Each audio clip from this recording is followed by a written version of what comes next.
Hi, everybody. Thank you for coming.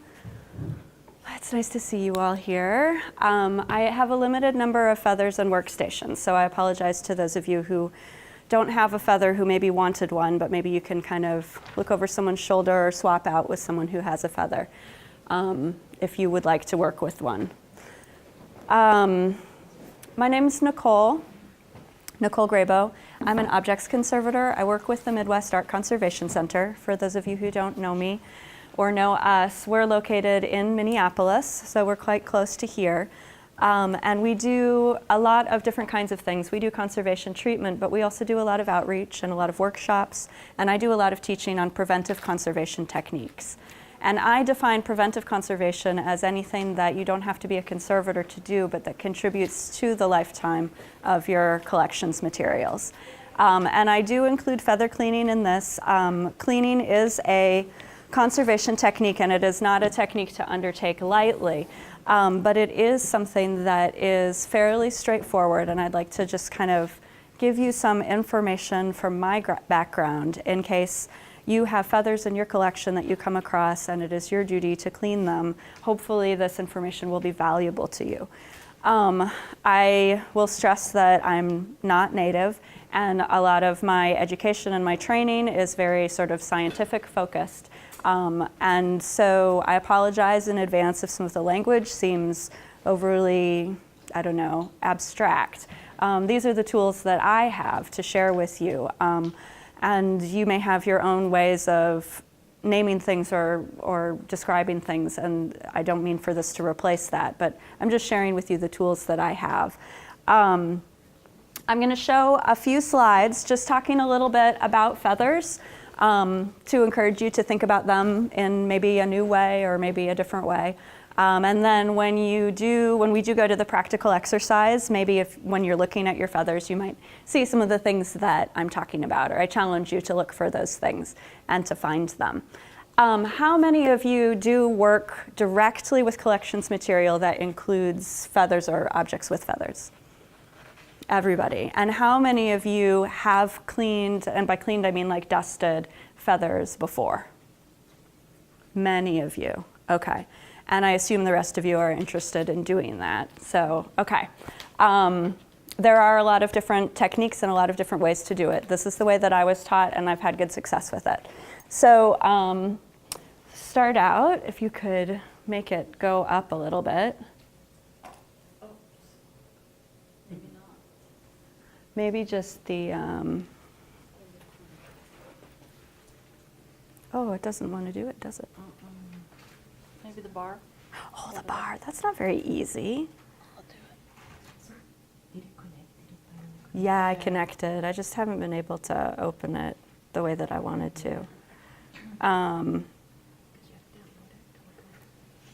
you have to download.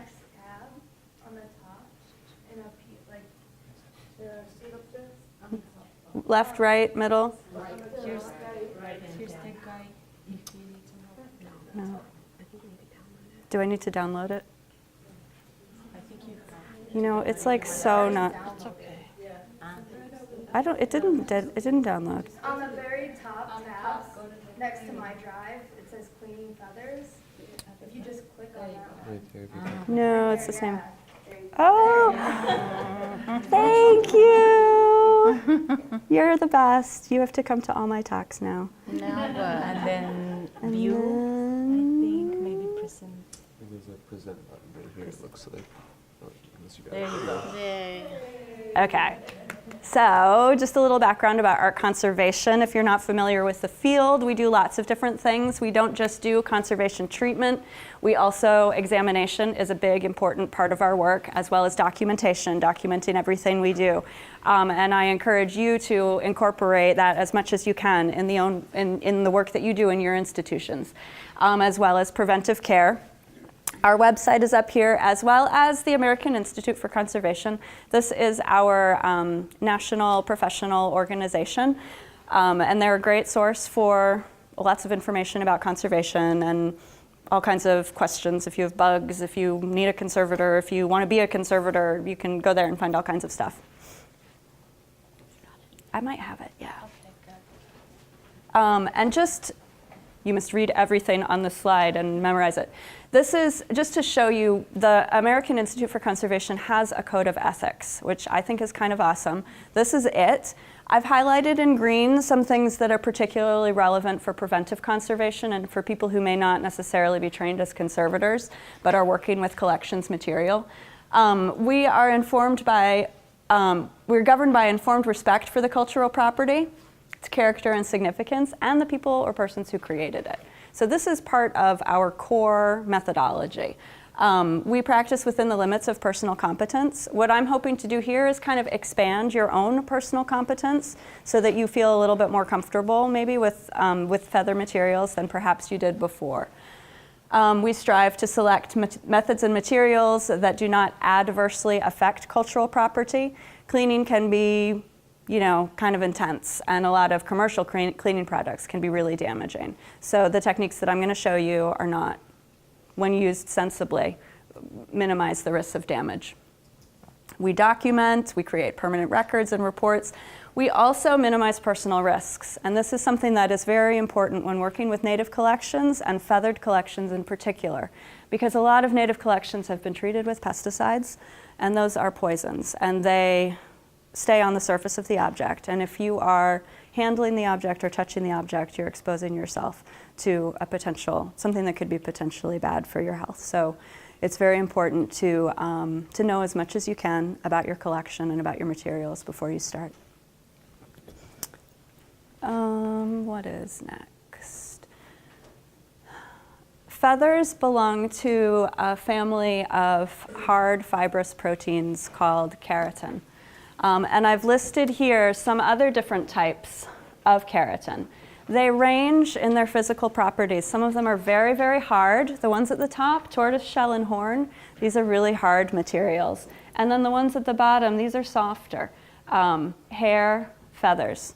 And we all know what a feather looks like and feels like. You know that a feather is very soft. So the keratin here has kind of a different physical structure, but its chemical structure is similar to that of horn and bone, and it shares some of those properties. Sorry, not bone, horn. And these are some of the properties. The first one, thermoplasticity. What that means is that when the feather gets warm, it becomes softer. Anything that's thermoplastic is a little bit softer and a little bit more flexible at higher temperatures, and at lower temperatures it becomes more brittle and it's more likely to snap and break. We can use that to our advantage when we're working on cleaning techniques. Feathers, as I mentioned already, are very susceptible to insect damage, and part of the reason is because they are so soft, bugs can chew them easily. They're very delicious, and what you will often see with insect damage on feathers is that they will go for the softest parts of the feathers. So you'll see the damage occurring at the downy fluff at the bottom first, or in between the veins, and they'll leave this harder part alone because it's harder for their teeth to digest, to break apart. They are sensitive to temperature and relative humidity changes. And they also have oils and lipids in their surface, which makes them vulnerable to darkening over time, as well as oxidation, which makes them more brittle. So aged feathers tend to be darker and more brittle than new feathers.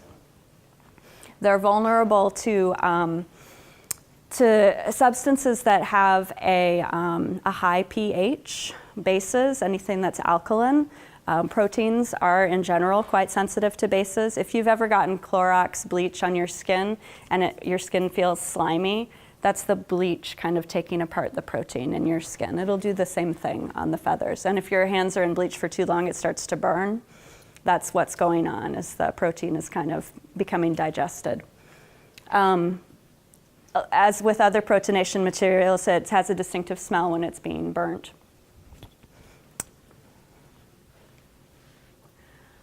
This is sort of feather anatomy according to Ask a Biologist. And this is So take a look at the slide and then look at your own feathers and see if you can start to see these things. But what we see here are these downy barbs down here, which tend to be softer. This is called, according to the biologist, after feather. That's not a term that I generally use, but I do talk about the vein, the rachis here in the middle. I had a French-Canadian teacher who called it the rachis. And then if you kind of magnify this area here, you can see that the rachis is this center part here, and then each little branch that extends out is a barb. But it has its own little branch, which is a barbule. And then if you expand that, the barbule has little hooklets on it. And this enables the feather to hold itself together. When you see a feather that looks like this, the hooklets have been unhooked, but it's like Velcro. You can work to realign them and to rehook them. And this is what a bird does when they use their beak to comb the feather. They're realigning the hooklets so that the vein is one uniform piece. And that is something that we can do when we're cleaning it.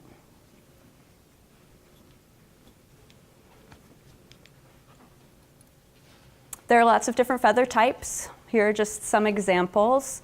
I'll tell you that the larger feathers, the tail feathers and the flight feathers, are easier to clean. The softer and the more downy they are, the harder it is to remove the dust and dirt from them. There's this great website, the Feather Atlas, where if you're interested in identifying your feathers, you can go there and they've got pictures of everything and all the different, this is just the common loon breeding plumage, but every bird, every age, every gender. Color comes about in feathers by two primary pathways. Some colors are created from pigments. They tend to be the yellows, the reds, and the browns, and that's very much related to the diet of the bird. Flamingos are pink because they eat shrimp, and that's what makes their feathers pink. If they have another diet, they're just white. And then a different way that color is formed is through structure, and this generally is the blues and the iridescent colors. And what structural color is and how it differs from pigment color is that it's an optical effect that's related to very tiny particles within the feather. It's actually the same optical effect that makes the sky blue or makes the sky appear blue. It has to do with the way that light interacts with tiny droplets of water that are in the sky. And here in the bird's feather, there are also tiny, tiny air pockets that cause the light to interact to give us the appearance of a blue color. So this depends on the light that we see. This is the same feather. The light needs to be reflecting off of the surface in order for you to see the color blue. Here the light is coming onto the feather, and here the light is coming from the back, and the blue is completely gone. So structural color is, I personally find it fascinating. And it's also very durable. As long as the physical structure of the feather stays intact, it will have its color. And for that reason, feathers can be used for jewelry and the colors do not fade as long as the feather's physical structure stays healthy. This is kingfisher feather jewelry, which is popular in Asia, and there are examples of this type of jewelry that are hundreds of years old that still are as bright as the day that they were made. There aren't a lot of examples of structural color in the art world, so I get kind of excited about it. Things to think about when we're cleaning. In conservation, we strive to make all of our actions and activities as reversible as possible. The idea is that if technology grows and people find better and better ways of doing things, we want them to be able to reverse our work and do it again the better way. There are some examples of techniques that we use that are not reversible, and the most common example of that is cleaning. Once we clean something, we cannot put the dirt back on. So for that reason, I take cleaning very, very seriously and make sure that I understand why I'm doing it, what I'm removing, and what I expect to accomplish, that it is justified. Keep in mind that sometimes cultural materials have had a useful life that has imparted dirt onto the surface that's part of the story that it has to tell. And then so in that case, you may choose not to clean it. What if it has been danced and it has campfire smoke on it? You may make the decision that that's something that you want to stay. If what you see on the surface looks like ordinary museum dust, which tends to be kind of gray and powdery, whereas campfire smoke tends to be more yellow or brown, well, museum dust, I can think of a situation in which that might be part of the story that the object has to tell, but for the most part, it's not significant. And that can be, easily rationalized to remove. Make sure you know if there are any handling restrictions that surround your artifacts. There are many handling restrictions related to eagle feathers and other kinds of feathers as well. So make sure that you understand what the protocols are within your community or the community from which the artifact came, and to respect those. As we handle and as we work with artifacts, we can affect the unseen meaning that they carry, and we want to make sure that we limit that effect and to understand as much as possible about what the implications of our work are before we start. Cleaning feathers can also be affected by associated materials.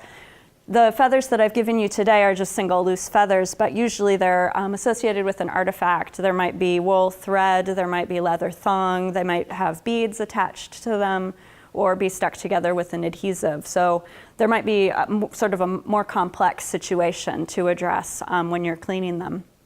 And I would say that this technique is really just for feathers, and you might approach the other associated materials differently. And then also the issue of pesticides. If you believe that there may be pesticides associated with your collection, I would not advise cleaning them because of the risk to yourself. There are conservators and scientists who are working to develop techniques for removing pesticides from collections materials, but it's still a work in progress. We still have a ways to go.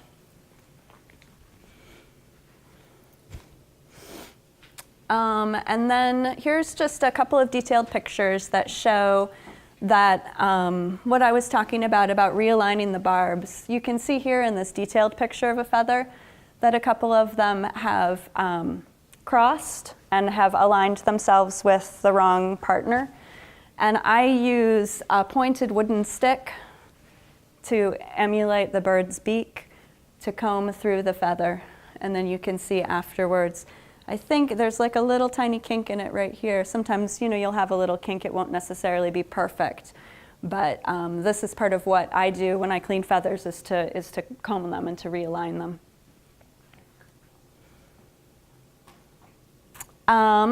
So your materials for cleaning, brushes, and I've set some brushes out. There are a variety of sizes and hardnesses.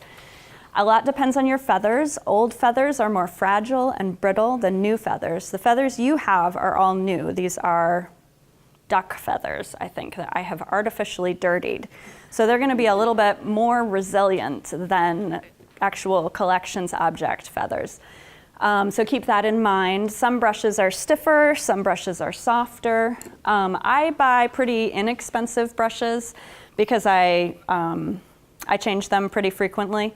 What you can do, actually this one's pretty good, but some of them have bristles that are really long and it makes them kind of floppy. You can always take scissors and you can reshape your brushes.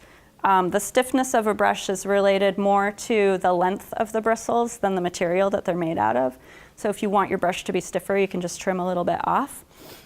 You can't do that in reverse though. That's not a reversible process. So buy cheap brushes and buy lots of them. But experiment, small brushes, large brushes, they're all gonna feel different. And then cosmetic sponges, you'll see some of these out too. This is a material that we use quite a bit for cleaning. What you wanna look for when you buy this these are used for makeup, but make sure that whatever you're buying does not have any makeup or makeup remover in it. It's gotta be just to the sponge.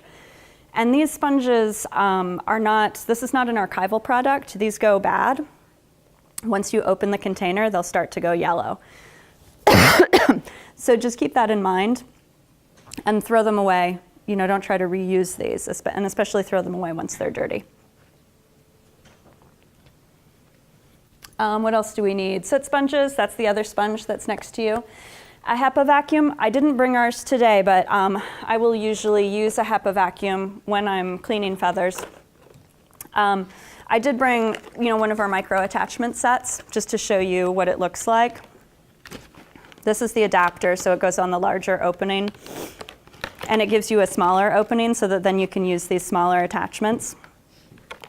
And you don't need a HEPA vacuum, but it can make your cleaning a lot easier. And it can reduce the amount of dust that you're inhaling. And speaking of inhaling, I'm going to get a glass of water.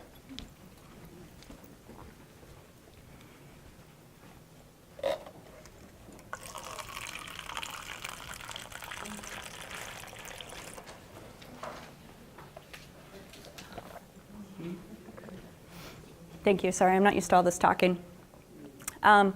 If you are someone who is sensitive to dust, here's an example of a dust mask that you can wear. I recommend these. And change them when you start to find it difficult to draw air, because it just means they're getting a little clogged. It might not be necessary, but if you find that you're getting a little sneezy or a little headachy, these are really good.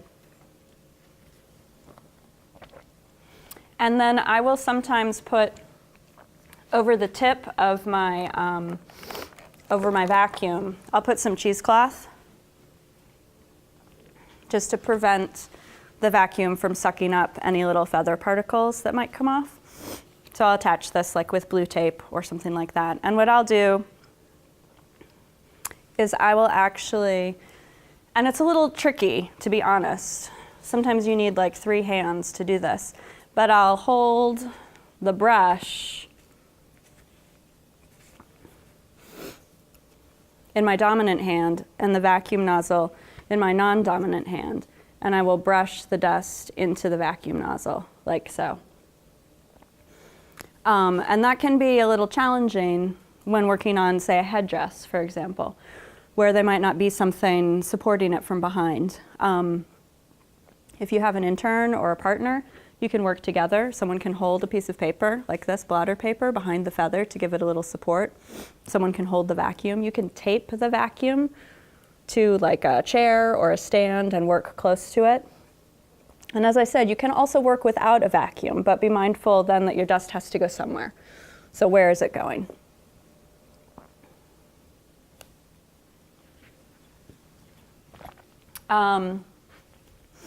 Rules of thumb, know your dirt. As I mentioned, campfire smoke tends to be yellow or brown, and museum dust tends to be gray.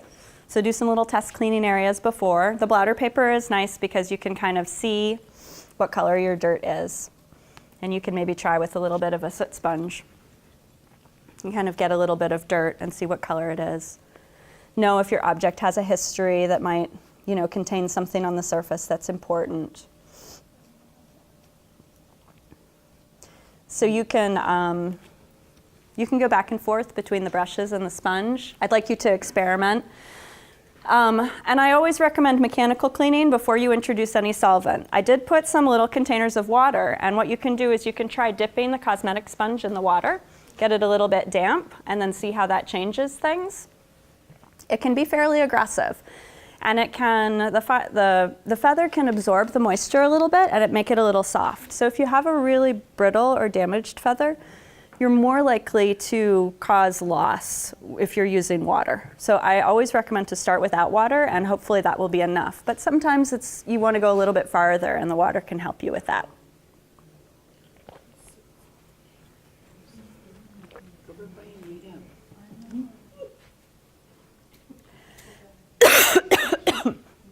And just walking you through a few pictures. Here's a feather, a poor pathetic feather before cleaning. A little detail. Brush cleaning. This is without a vacuum. You can see all the dirt that comes off. And then I'm going in with the sponge to get a little bit more. You can use a little cotton rolled onto your pointed stick to get the rachis. You can also use a spray bottle with deionized water to get your bladder paper damp behind the feather, and that can help the dirt stick to the paper better and give you just a little bit of moisture, a little bit of humidity.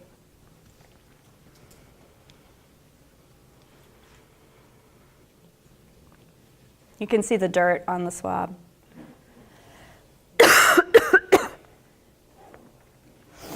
So remember I was talking about the thermoplasticity of feathers? We can sometimes use a little bit of warm air to reshape them. The keratin has kind of a memory, and when it's allowed to soften with a little bit of heat, it can kind of return back to its regular position. This is something that I would do, very cautiously. Again, better for newer feathers than for older feathers, and you don't need a lot of heat, just like a hot air dryer held, maybe farther away than this. This is just sort of for the photograph. But a little bit of warm air can help you to manipulate the feather.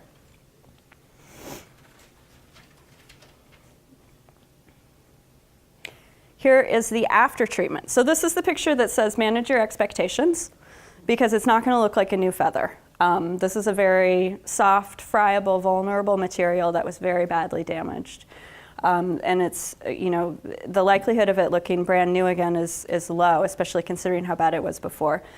You may have better results on something that's more dusty and not so much distorted. But if you look at it next to the before, you can see that there has been a significant improvement. This is another reason why documentation can be helpful. If you take a little picture beforehand and then you clean it and then you look back at what it looked like beforehand, it's like, oh yeah, I did do something. This did help, this did improve it. I think that might be the last slide, and then we can get to some hands-on stuff. So does anyone have any questions before I keep going? At one time, they used to say mothballs would help preserve it. Is that just a myth, or? I don't know anything about that. I would be hesitant to add anything that's mothballs have so much odor and off-gassing associated with them. They said cedar mothballs because of that smell. Oh yeah, cedar is supposed to prevent insect damage. I think that your best bet against insect damage is good housekeeping policies and checking your collection regularly to make sure, and to keeping the collections area clean, and have it be well lit so that you can see insects if there is a problem, and then identifying problems quickly and isolating those objects. That's what I would recommend for bugs.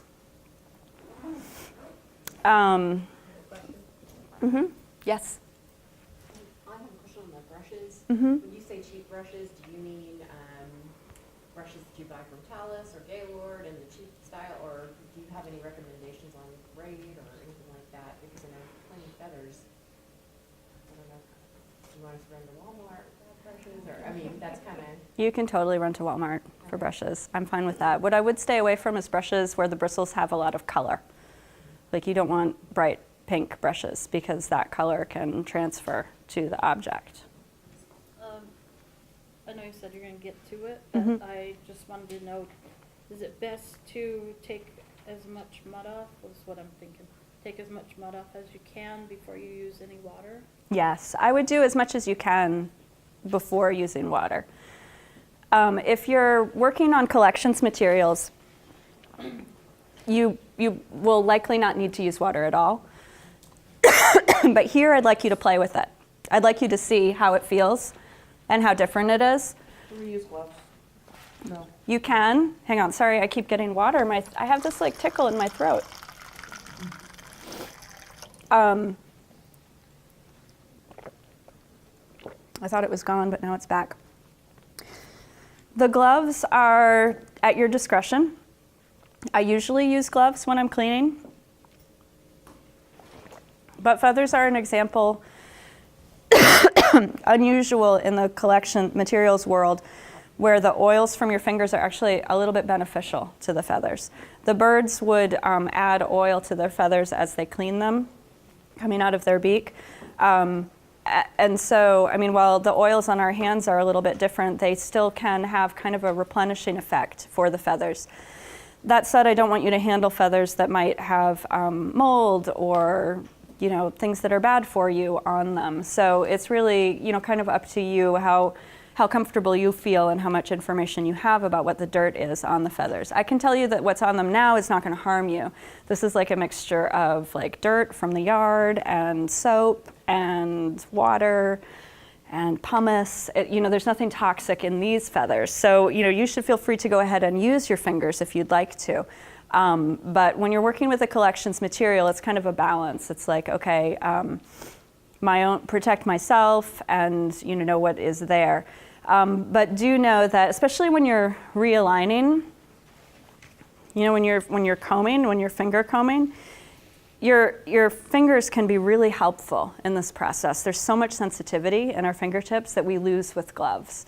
So I would encourage you to try a little bit without gloves and do a little cleaning with gloves too, and know that, you know, there's some flexibility there, particularly with this material. I have gloves in, this is large, that's small, and this is medium, so feel free to kind of pass them around until you find a size that you like. Sometimes what I will do is I'll put a glove on one hand, the hand that is holding the feather, and then the hand that's holding the brush doesn't have a glove. It's up to you. But I will begin, and I suggest that you guys begin by looking at your feather. And before you start, I'm going to go around and I'm going to take a few pictures. I'm not going to take a picture of everyone's feather, but I'm going to take a few pictures of feathers that have not been cleaned yet, and then we'll go back and we'll take pictures after they've been cleaned so you can see the difference.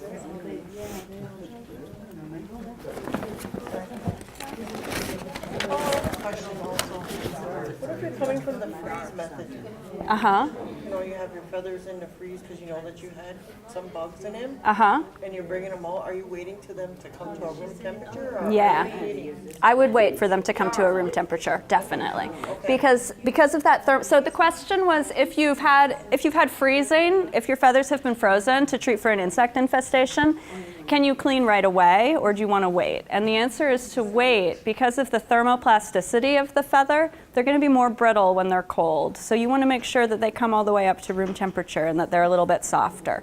Because the colder they are, the more brittle they are, the more you're going to risk physical damage. Is freezing a good way to get rid of insects? Yes, freezing's an excellent way to get rid of insect problems. It's my preferred method. There are several methods, but I prefer freezing. And a lot of different materials are safe for freezing. Almost anything can be frozen, although not everything. And if you are interested in more information, I'd be happy to give that to you. We have a large freezer that, you know, if you have materials that you'd like to send, I can also give you some guidelines for how to set up a freezing system on your own just using a chest freezer.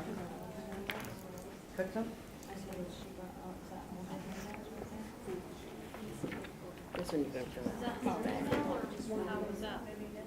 The information for the freezer. I can give it to you however you want. I don't have it with me. Okay. Okay, who hasn't started yet? Yeah? Top to bottom or bottom?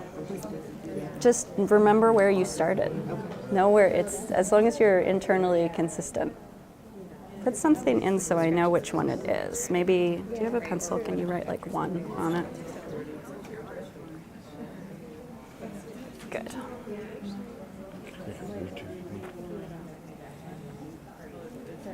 Okay. Yeah. Oh, so there was a question about what the purpose of the tape is. The purpose of the tape is to cover the metal ferrule, which is hard and sharp. So it gives it's like a little cushion. Do you have a pencil? Can I borrow yours? That's okay. We'll call you too.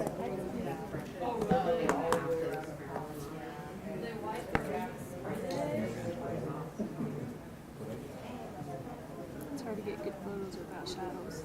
I know, especially in these conference rooms. Okay. Yeah, you can use mine. Go ahead. Yeah. How you doing, lady?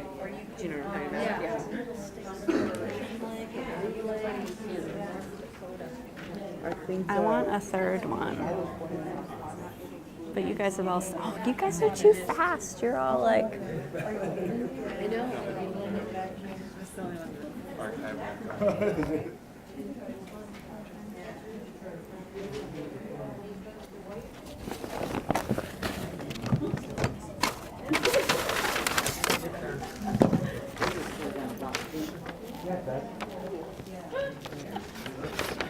I have a couple more feathers too. What I don't have is more blotter paper. Okay. Here, get a nice, like, manky one. Yeah.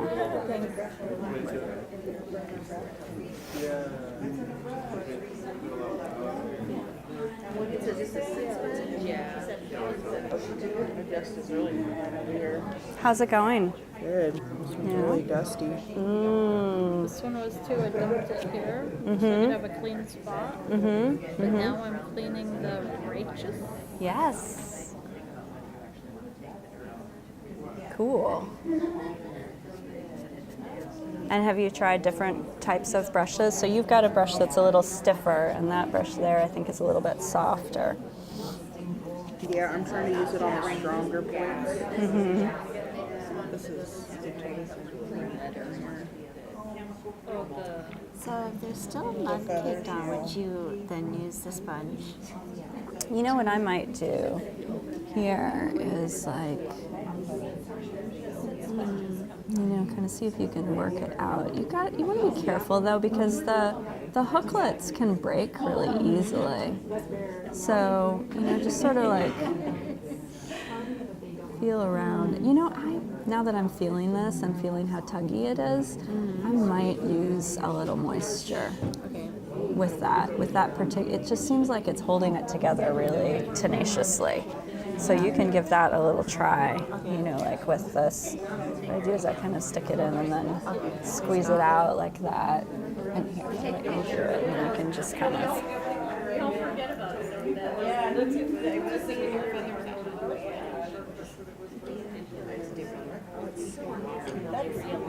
How are you doing? But you can't it's still in here. It's not really wanting to move. I can't tell. Have you tried a different brush? That one's too big, I think. Let me get you a. Can I borrow this for a sec? Try this one, it's a little bit stiffer. Yes. Why is the blue tape on the brush? The blue tape is on the brushes to cover the metal ferrule, which the metal can be sharp and can damage things, so it's like a little pillow. So when you start, do you start concave or convex, or it doesn't really matter? It depends. There's no benefit There's no, I think every piece is different, I don't think there's any benefit to doing one side over the other. Yeah. Yes, I do. Am I taking the feather? I don't. They've all gone. I'm sorry, they've all gone. I thought I had more, but they've all been taken. The sponge needs to be wet, right? It doesn't have to be. Try it. So you've got two here. So try it dry first, and then you can dip it. What I do is I kind of dip it in the water and then give it a little squeeze, and then feel it with your finger. So it doesn't have to be super wet, just like a little damp, and then see, what else. What else you want to. Cakey stuff off of there. You're trying to get the cakey stuff off of there, so that almost might be too wet. Oh yeah, I see that. But you can definitely see what's coming off. And so this is the dry side, because I kind of only wet part of it, so it's like I'm getting it a little wet, and I'm kind of trying to move it off. I might almost poke this with a little bit of a stick.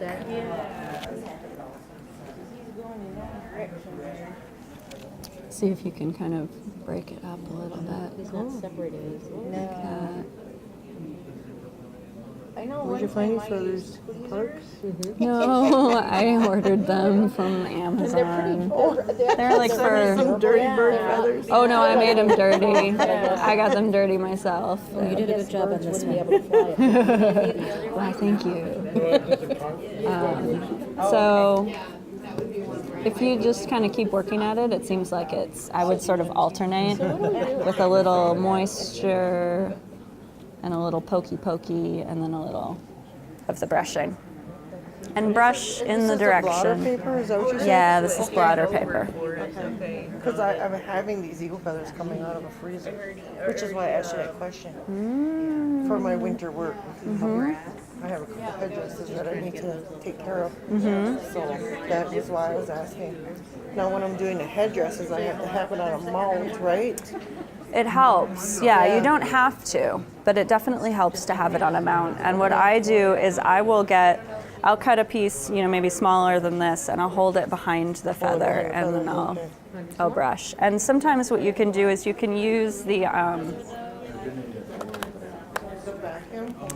you can use the attachment that has a brush on it. Just try and clean it up a little bit. And you can actually brush with this. That's sometimes good for a piece where you don't have enough hands, I prefer not to use this just because I feel like I'm limited in how clean I can get this from object to object. Okay. I would rather use a brush that I can throw away and then get a new brush.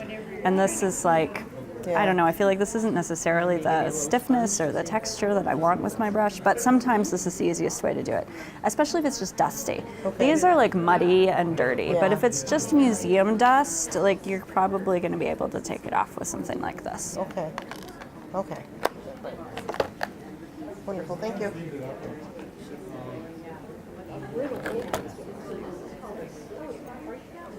How are you doing? I want to make these pull together. Like, how do I do that? I would use your fingers Okay. like so, Yeah. and just kind of work them. Okay. Because I got all the dust out, and then I just damped it a little bit, and went on the spine. Oh, good. Yeah. I can feel there's dirt on this side, There's so you still can dirt do there? that side Okay. too. But take note of see this damage here. That's actually a lot what insect damage looks like. Although in this case, I don't think it is insect damage. But know that as you go to align those little hooklets, they're missing here. Yeah, they are. One of them is, you guys all look like you're having a lot of fun, which is good. And do remember, these are destructible objects, so feel free to get too much water on them, go too far, see if you can break them. Sometimes I tell my students that, when it doesn't matter, break something and see what it takes and how you can recognize where that point is. Know when you're doing damage, because then when it does count, you want to be able to stop before you get there. But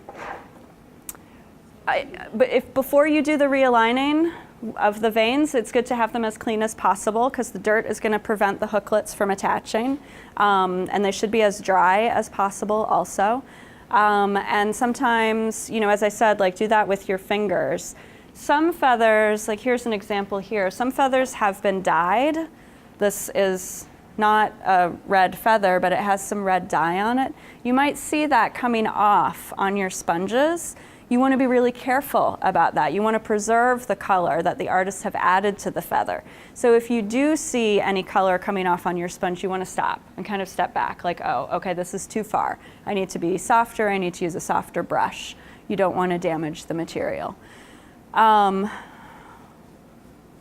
Let's see, I want to take pictures of the two that I started with and then have you guys look at them so we can see how far we've come.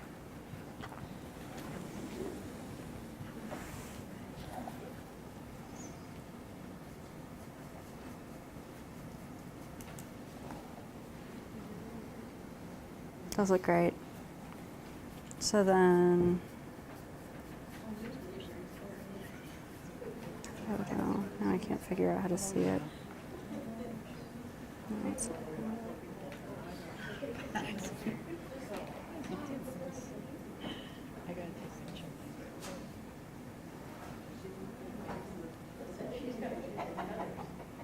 There it is.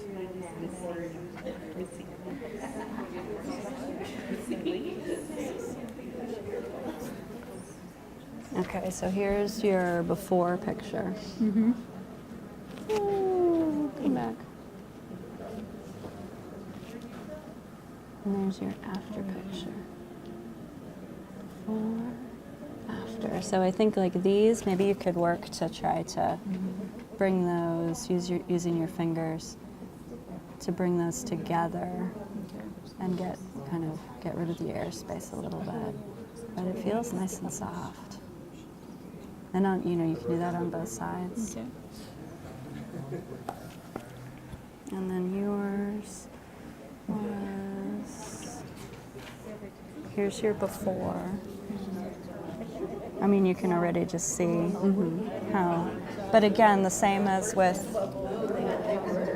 hers, you know, if you can use your fingers to comb these, Oh yeah, we're stopping there.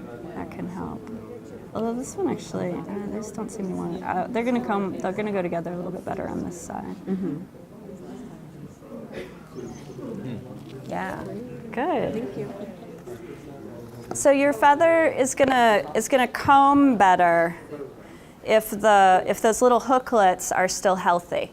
And that's one of the risks of over cleaning, is that you can clean the hooklets off and then it won't comb as well. So if you're finding that your feather's gotten like really ratty and you're having trouble realigning it, it could be that the hooklets have been damaged. They may have been damaged before you got to it.